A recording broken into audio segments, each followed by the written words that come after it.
अस्सलामु अलैकुम welcome to the YouTube channel पे yes now Desi Zaika with Insha video start करने ब्रोट अगर तुम सान चैनल पे नई चैनल कर सब्सक्राइब तो वीडियो वो एंडस तम बराबर आज बनाओ बह अलन हज रेसिपी तो करो अजिच रेसिपी स्टार्ट अत खतर मे निम अल वन असल पे जिलने तुम हेकू वुचित अल जिज असल पे वन कर बह ये अल अकिस खाट तो अत कड़ो यह ब्योल नबर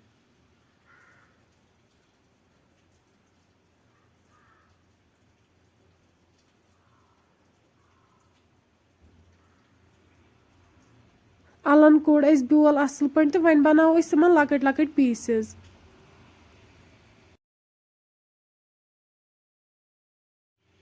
बनाई छलहोक वन अल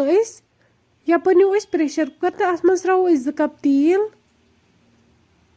तील गरम गसित त्रो वन गंड अत मज तो यह करहोन फ्राई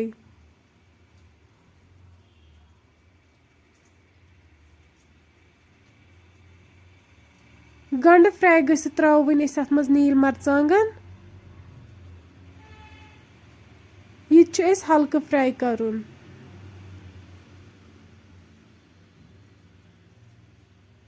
वन त्रो तन अल तो यम तरोक फ्राई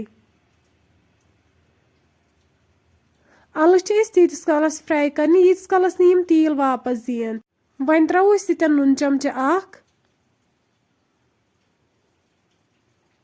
तो लेदर चमचे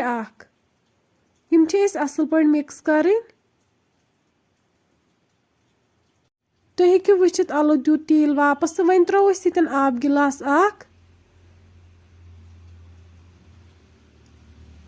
वन त्रो तन बदियान चमचे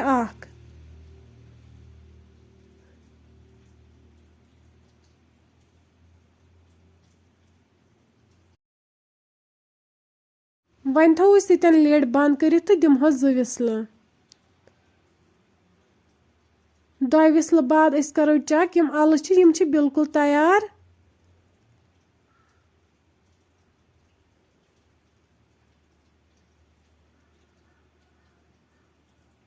वन त्रो तन दोद लीटर ओड तो रलावोक असल पे ग्रेक यह त्रो वन पे अत मेथ साने अल बिल्कुल तैयार फ्रेंड्स अगर तुम सी रेसिपी पसंद आमत चैनल कर सब्सक्राइब तो बे दीजो पन फीडबैक अल्लाह हाफिज।